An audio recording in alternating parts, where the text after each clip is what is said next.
प्रतिष्ठान नगरी पुण्यभूमी पवित्र, जेथे नांदतो नाथ बाबा सुपात्र, तया ठविता महापुण्यराशी, नमस्कार माझा शांती ब्रह्मनाथ बाबांशी. पवित्र ते मूळ पावना तो देश, जेथे हरीचे दास जन्म घेती. मायबाप सज्जन श्रोते जनांनो, सर्वप्रथम तुम्ही महेशाची आवडती, मी दुबळा अर्चित असे भक्ती, मनोनी बोल जरी गंगावती, तरी स्वीकाराल की. माझ्या प्रिय मायबापांनो, आज एकादशी आहे, आज हरिदिनी आहे. आम्हा व्रत एकादशी, देव केशव तीर्थ तुळशी, आणि कनेनो बासाधनो, आमुचा विषय हरि कीर्तन. आणि कनेनो क्षमा करा मायबाप, 10-15 मिनिटं बोलणे हा आमच्यासाठी खूप छोटा विषय आहे. 2 तास कंबर बांधून भजनी मंडळ उभी राहिल्यानंतर, हरी भजनी तल्लीन झाल्यानंतर कीर्तनातली जी मजा आहे ती काही औरच आहे. मायबाप हो, मी विषयावर बोलण्यासाठी माझ्याकडे 3-4 ग्रंथ आणले नाही. मी विषय सोडून एक शब्दही बोलणार नाही, कारण संत कवयित्रींचे सामाजिक भान ह्याच्यावर बोलणार आहे. आणि ते सांगत असताना मला आनंद होत आहे की मी ह्या इथं, क्षमा करा मला, जे संत वाङ्मयानं सांगितलं, मी इथं मुद्दाम होऊन माग लागून मला बोलवा म्हणून आलेलो आहे. त्याचे कारण आहे, सज्जना घरचे अन्न बळेची घ्यावे मागून. आम्ही संत वाङ्मयाला सोडून एक शब्दही बोलू नये, आणि शिकल्याला सवरलेले लोक मी तर बोलूच नाही.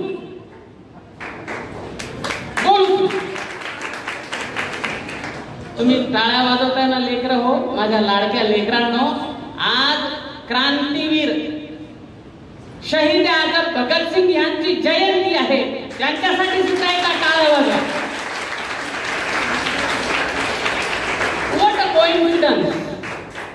a coincidence. As a teacher of English, it is naturally, आता इंग्रजी भाषा सहज येते बरं का माटे बाबा, सहज येते, कारण तो माझा अध्यापनाचा विषय आहे.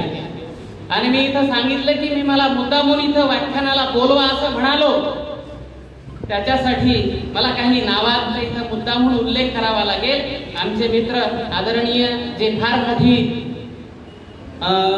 चोखामेळा अध्यासनाची पताका घेऊन महाराष्ट्रभर फिरतायत, आणि त्यांचं एक वाक्य मी अधोरेखित केलंय, आदरणीय श्री सचिन पाटील सर, की मी ह्या अध्यासनासाठी काय काय भोगलंय, कुणाला अंगावर घेतलंय हे मलाच माहित आहे. पाटील सर, याचा अर्थ चोख्याचं नाव आजही घ्यायचं असेल तर लोक अंगावर घ्यावे लागतात, हे इथं उदाहरण आहे. म्हणून असे परिवर्तन करण्यासाठी परिवर्तनाचा वारू घेऊन महाराष्ट्रावर फिरणारे आमचे मित्र आदरणीय सचिन पाटील सर आणि एक युवक अध्यक्ष ह्या संमेलनाला लाभलेले आहेत. आणि जवळपास 17 ते 18 ग्रंथ आणि ज्यांनी चोखोबारायांवर संशोधन केलेलं आहे असे आमचे मित्र, सुहृदयी मित्र आणि पुणे मराठी विभागाचे अभ्यास मंडळाचे अध्यक्ष आदरणीय प्राध्यापक डॉक्टर संदीप म्हणजे काय तर तिथं तो बुद्धाच्या अतदीप मध्ये तो जोडला जातो. जे संदीप विठ्ठलराव सांगळे हे सर कालपासून इथं आहेत. मी जिथं भर देतो, because I am a teacher of phonetics and there is a very importance to stress and intonation. मला माहित आहे कोणत्या शब्दावर स्ट्रेस द्यायचा आहे, ते खूप लक्षपूर्वक ऐकावं. कारण एखादा उच्च विद्याविभूषित व्यक्ती बोलत असताना त्यानं ससंदर्भ बोललं पाहिजे, त्यांना विषयाला धरून बोललं पाहिजे. आणि म्हणूनच ज्यांच्या नावातच संतोष आहे आणि त्यांना म्हणालो की सर तुमचं नाव आडनाव तांबे नाही, तुमचं सोने ठेवायला पाहिजे, असे आमचे मित्र ह्या संमेलनाचे सर्व प्राध्यापक संतोषजी तांबे सर असतील, ह्या सत्राचे अध्यक्ष माझे ज्येष्ठ भ्राता डॉक्टर सर्जेरावजी जिगे सर राहणार होते, परंतु त्यालाही भाग्य लागतं रवणेकर सर की जिगे सरांनी काय अनुपस्थित राहावं आणि रामाकडं काय ह्या यज्ञाची धुरा यावी असे ह्या सत्राचे अध्यक्ष आदरणीय डॉक्टर राम रवणेकर सर, समोर सर्व श्रोत वृंदांमध्ये बसलेल्या आमच्या ज्येष्ठ मार्गदर्शिका आदरणीय डॉक्टर सुहासिनी ताई इर्लेकर यांच्या कन्या, ते मला माहीत आहे, डॉक्टर दीपाताई क्षीरसागर. सुहासिनी इर्लेकर किती जणांना माहित आहे, हे माहित आहे त्यांना माहित आहे. त्यांच्या कन्या, त्यांना 4 कन्या आणि दीपाताई क्षीरसागरांची एक बहीण डॉक्टर अलका चिडगोपकर. यांनी तुम्हाला तुमच्याविषयी बरंच सांगितलं. आपण इथे उपस्थित आहात. उर्मिला चाकूरकर मॅम कालपासून मॅम लक्ष देऊन ऐकत आहात. आपला विषय थोडासा लक्षपूर्वक ऐकण्याचा आहे का, तर संत कवयित्रींचे सामाजिक भान, ह्याच्यातला एक शब्द खूप महत्वाचा आहे, भान. डुमरे सर आपण खूप महत्वाचा एक मुद्दा स्पर्शून गेला, त्याच्या पुढे जाणं मला माझं कर्तव्य आहे, कारण हे व्याख्यान लगेच युट्यूबला पडणार आहे माटे बाबा, आणि सगळ्या श्रोत्यांचा पण तू व्हिडिओ शूटिंग मध्ये घे.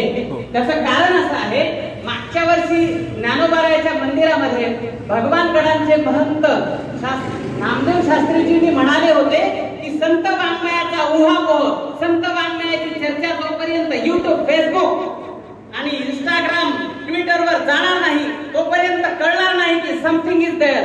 अरे शिकले सवरलेले लोक इकडे जात आहेत, चोखामळ्याकडे पीएचडी डॉक्टरेट झालेले लोक जाऊन बोलतायत, म्हणजे इथं काहीतरी आहे. चला चला शोधू, आपणही याच्यात काहीतरी आहे म्हणून शोधू.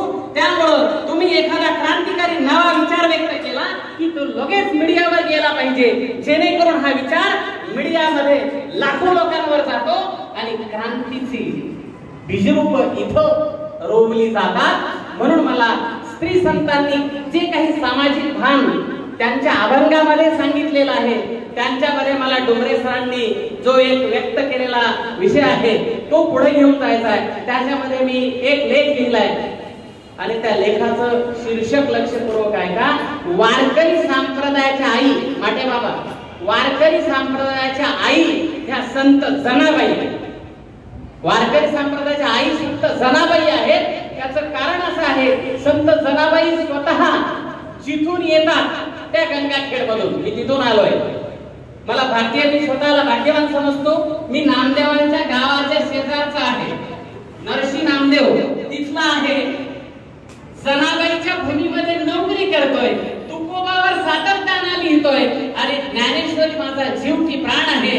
त्याचं कारण असं आहे, जनाबाईने इथल्या सगळ्या ज्या उपेक्षित दुर्लक्षित लोकांना कुठं आणलंय, वाळवंटात आणलंय.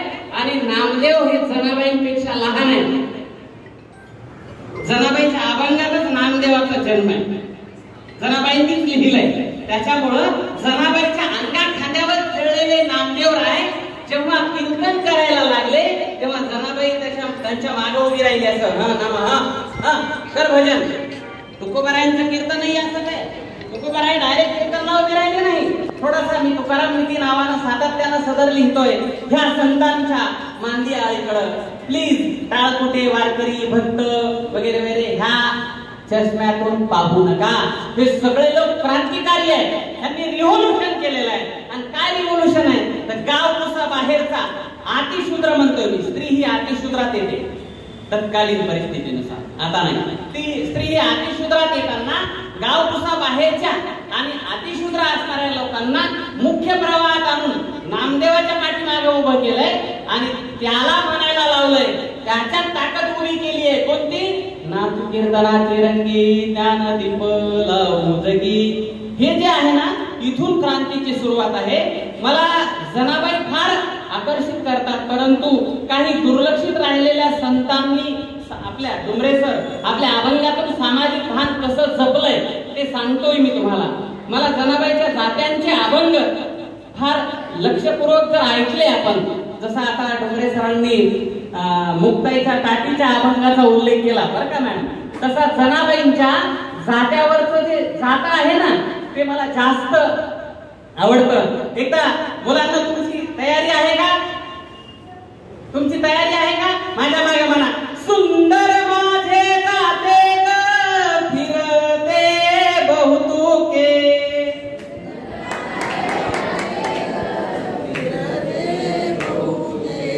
ओव्या गाऊ कौतुके तू ये रे बा विठ्ठला. नाथ बाबांच्या नगरीमध्ये कीर्तनच झालं पाहिजे. व्याख्यान हे कीर्तनाकडे केलं पाहिजे. कारण कीर्तन काय होतं? कीर्तन चांग होय अंग हरिरूप मानसानं नखशिखांत हरिभाव. आणि मग हरी आणि मी वेगळं न राहणं म्हणजे कीर्तन. म्हणून मला ह्या जनाबाईला जास्त क्रांतिकारी, कारण मी वारंवार ह्या स्त्री संतांवर लिहितोय. त्यानंतर दुसऱ्या स्त्री संतांचं, जनाबाईचं एक अभंगाचं बघा. ए बाळांनो इकडे द्या, लक्षपूर्वक इकडं. तुमच्यापैकी बहुतांशच्या, क्षीरसागर मॅम, सगळ्यांच्या घरी मी तो शेवट त्याच्यावर करणार आहे. तांबे सर, सगळ्यांच्या घरी आई वडील, पाटील सर, सगळ्यांच्या घरी आई वडील मोबाईलवर चॅटिंग करतात आणि लेकराला म्हणतायत तुम्ही अभ्यास करा. बरोबर आहे का नाही रे? ए भैया मागचा बरोबर है दीदी, सही है ना? माँ बाप आपके मोबाइल में सर्फिंग कर रहे हैं, चैटिंग कर रहे हैं. They are not taken book in their hand, not reading, not a single word reading by your parents, and they are enforcing you that you read, you do study. Not possible. येते वडील जे करीती तया नाम धर्म म्हणती. माझे वडील हरिभक्त परायण खंडूजी बाबा जायभाई यांनी वयाच्या 70व्या वर्षापर्यंत संप्रदायासाठी मृदंगाची सेवा दिली. ती सेवा सहज आली ना, म्हणून येथे वडील जे करीती. बरं का येवले सर, येथे वडील म्हणजे आपला बाप नीट चालणारा असला, आपली आई नीट चालणारी असली, लेकराचा पाय बरोबर त्या रस्त्यावर जातो. म्हणून लेकर हो, तुम्ही त्यांना घरी सांगा की माय बाप हो मोबाईल बाजूला ठेवून पुस्तक वाचा. आलं का? हे भान स्त्री संतांनी तेव्हा दिलंय. म्हणून मला काही अभंगाचे काही फक्त ओळी मी तुम्हाला, हे कारण फार मोठा खजाना माझ्या हाती लागलाय. त्या भारुडामध्ये जनाई काय सांगतात, सामाजिक भान सांगतोय मी. काय म्हणतात त्या? नवलवर्तले. हा स्त्री कोण आहे? स्वतः जनाबाई सांगतात, पती जन्मला माझे उदरी, मी झाले तयाची नोवरी. पतिव्रता धर्म पहा हो माझा, सर्वांपरी पती भोगीचे ओझा. म्हणजे सर्व पुरुषांची जन्मदात्री स्त्री आहे आणि तिनंच पुरुषामध्ये सामाजिकतेचं भान पेरलेलं असल्यामुळे ती आपल्यापेक्षा वेगळी राहूच शकत नाही. म्हणून स्त्रीनी सामाजिकतेचं भान राखलेलं आहे. पुन्हा माझ्या समोर आम्ही जो कीर्तनामध्ये मोठ्या आवडीनं अभंग म्हणतो तो म्हणजे धुंद झाला तुझा दरबार. सांगळे सर, धुंद झाला तुझा दरबार हा डुमरे सर फार मोठी क्रांती होती. सामाजिक भान त्याच्यातून सांगितलंय. काय पुण्यवंत पाताळा लोकी नेला. समाजाचं भान जागेवर आणलंय का नाही? जे प्रस्थापित होते. अहो कालही बरेच जण म्हणाले 21व्या वर्षी कुठं समाधी घ्यावी वाटत असेल का? हो, मला प्रश्न उपस्थित करायचे. वारकरी संप्रदायाच्या चिंतकांना संत नामदेवराय आणि संत जनाबाई एकाच दिवशी कसे मरतात? हो लेकरांनो, विद्यार्थ्यांना प्रश्न पडले पाहिजे. शिक्षकांनाही तेवढं प्रभावीपणे शिकवलं पाहिजे. संत नामदेव आणि संत जनाबाई एकाच दिवशी कसे मरतात? How it is possible? हे शक्य आहे का मॅम? हे शक्य आहे. बरेच प्रश्न आहेत. 21व्या वर्षी समाधी कशी घ्यावी वाटते? नाथांना जल समाधी का घ्यावी लागली?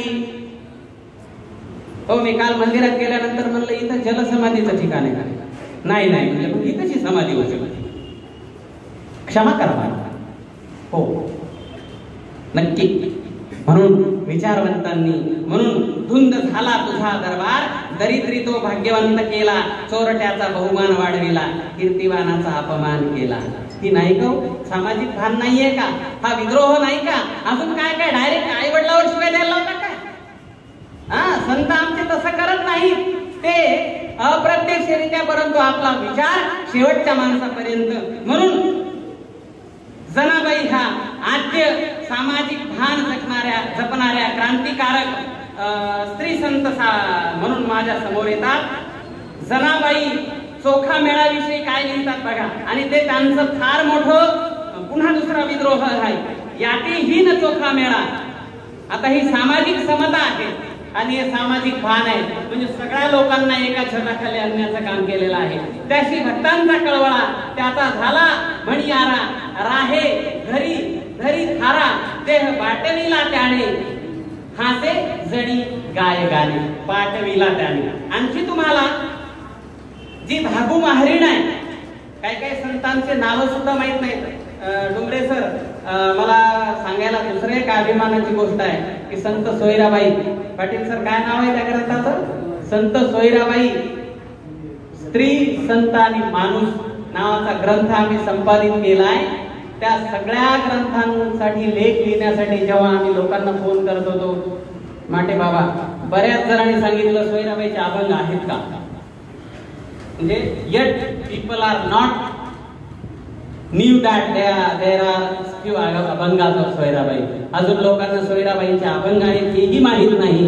असो, म्हणून मला काही स्त्री संतांचे तुमच्या समोर इथं मुद्दामहून अभंग तुम्हाला वाचून दाखवायचे. त्यांनी ह्यांनी सामाजिक भान कसं जागं ठेवलंय पुन्हा एक सांगायचंय. बघा पोरो, ह्या लेकरांना बोलतोय मी.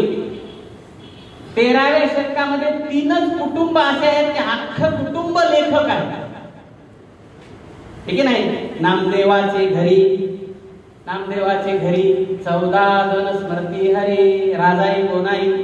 ठीक आहे नाही? नामदेवाच्या घरी 14 जण अभंग लिहित होते आणि 15-20 जणी. आता लक्षात आहे का पोरो, तुमच्या घरी शिकलेले आई वडील आहेत, किती जण कविता लिहितात रे तुमचे आई वडील? कुणीच लिहित नाही. Nowadays these are the days of forwarding days. मोबाईलला टच करायचं, झालं निळ, टाक पुढं, ढकल, इकडचा कचरा तिकडं, तो उचलतो कचरा इकडं, आणि पुन्हा संध्याकाळवर ते तिकडं, पुन्हा इथं, हे पुन्हा आलं का? आणि स्टेटस म्हणजे काय रे? ए दीदी, लास्ट स्टेटस म्हणजे काय बेटा? स्टेटस. तिला वाटलं मला बोलायला आहे मास्तर. तुम्हाला तुमची तर गरज आहे खरं. मी मुलींना माझ्या वर्गामध्ये 80% मुली असतात. स्टेटस म्हणजे दर्जा, तुमची लेवल. आणि स्टेटस काय टाकता तुम्ही? Selfie. Is this your true status? नाही. स्टेटस म्हणजे तुमचा दर्जा, वैचारिक तुम्ही काय विचार करता. म्हणून जर 13व्या शतकामध्ये नामदेवाचं अशिक्षित कुटुंब, अख्खं कुटुंब अभंग लिहित असेल तर आपण कुठं आहोत?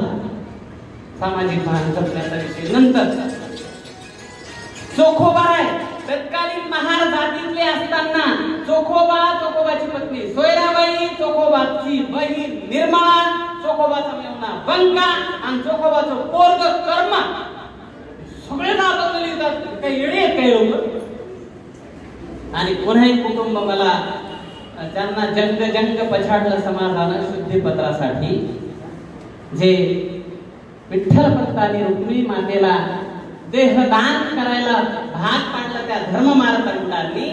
त्यांचे चारीच्या चारीही लेकरं, मला वाटतं समाजाने ह्याच्यापेक्षा अजून भान जागेवर ठेवायची कोणती गोष्ट आहे?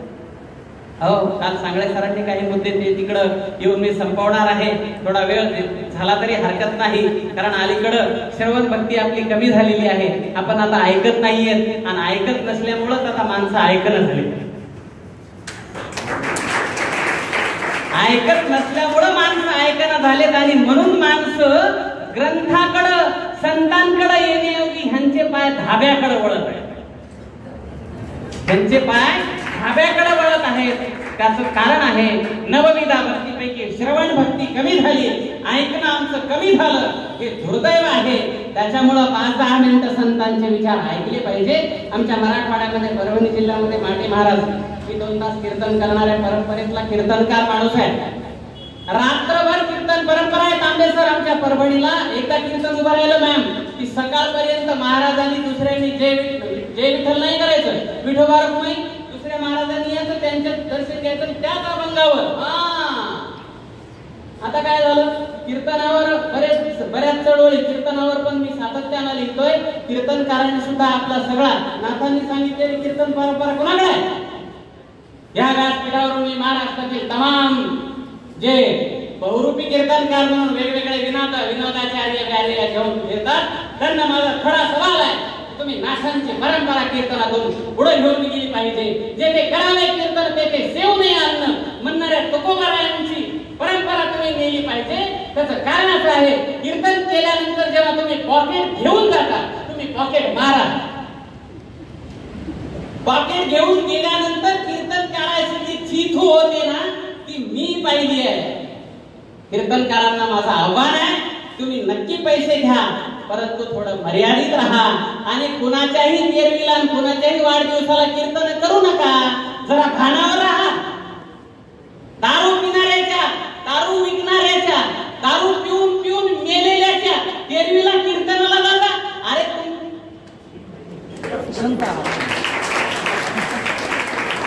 क्षमा करा, हे व्यासपीठाला मर्यादा येतात. कीर्तनकारांना सुद्धा रोखोक बोललं पाहिजे.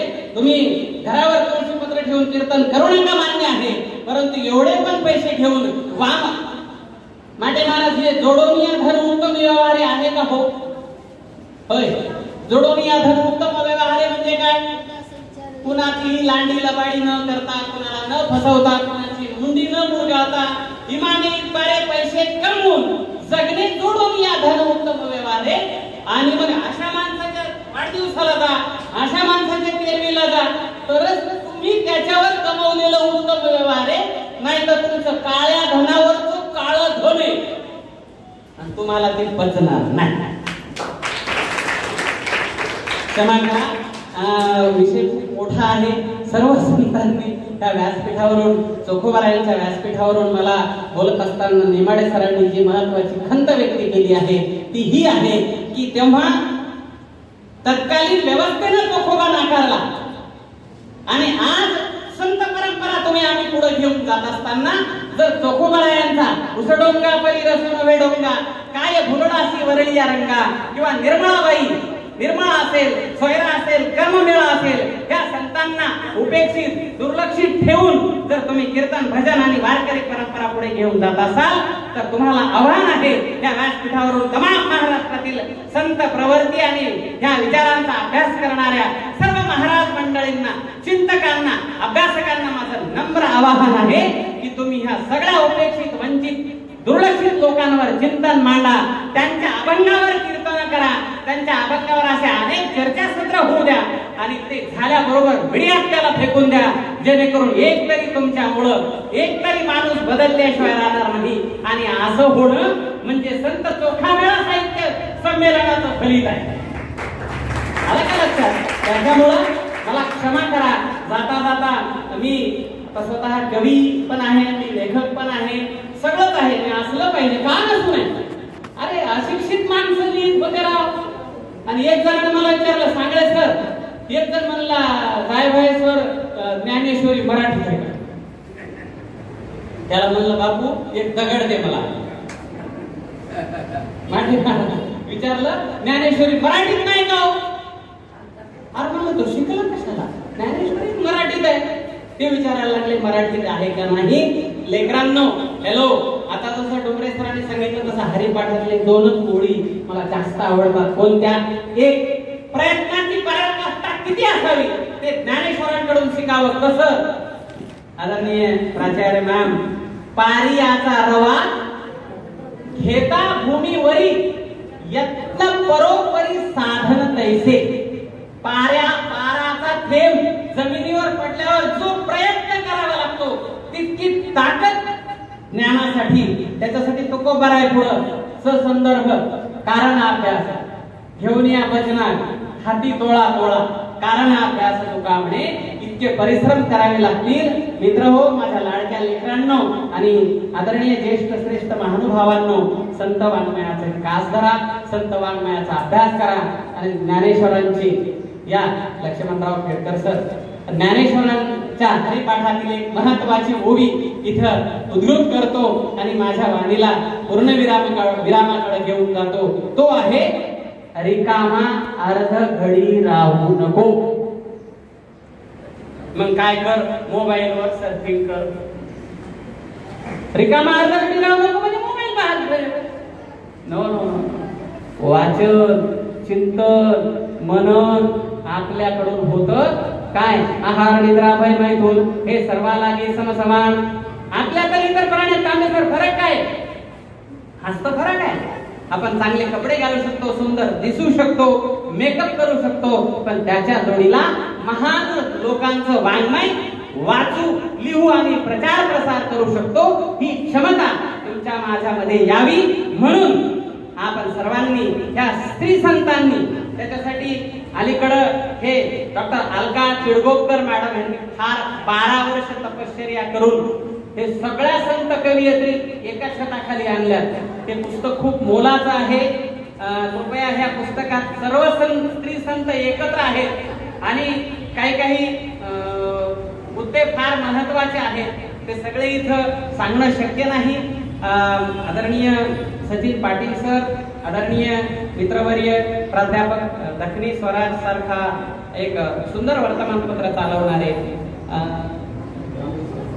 कोणती बहुउद्देशीय संस्था, विशाल बहुउद्देशीय संस्थेचे अध्यक्ष, ह्या संमेलनाचे अध्यक्ष आदरणीय मित्रवर्य doctor Sandeepji Sangle sir, Sachin Patil sir, Santoshji तांबे सर, ह्या सत्राध्यक्ष प्राध्यापक डॉक्टर राम रवणेकर सर, पुढे बसलेले आदरणीय आमचे खूप फार सुंदर कीर्तन करतात आदरणीय देपाताई असतील. आपण सर्वांना माझी नम्र विनंती आहे की आपण सर्वांनी ही वारकरी संप्रदायाच्या प्रचार प्रसाराची पताका सर्वदूर महाराष्ट्राच्या कानाकोपऱ्यात घेऊन जाण्याचं काम तुमचं माझं प्रत्येकाचं आहे.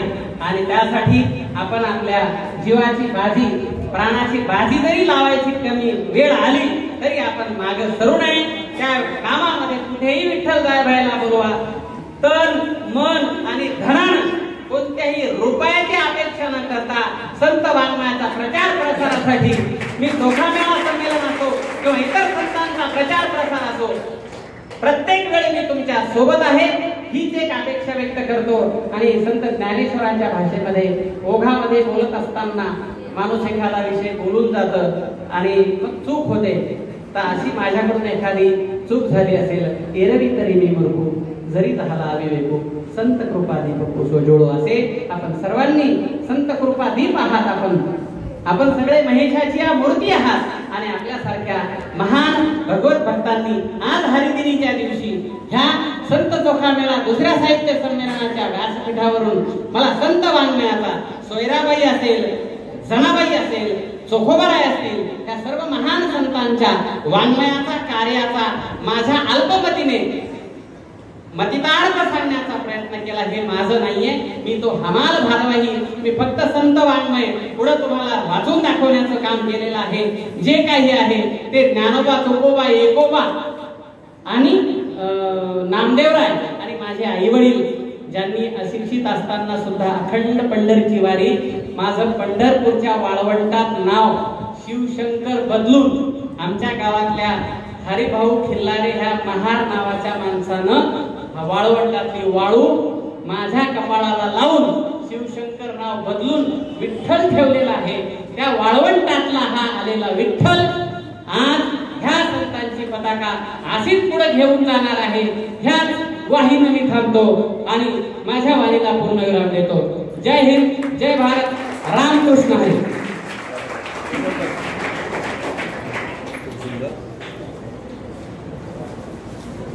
धन्यवाद सर. आपण अतिशय उत्कृष्टपणे आणि परखडपणे आपले मत व्यक्त केले. यानंतर मी या परिसंवादाचे सत्राध्यक्ष आणि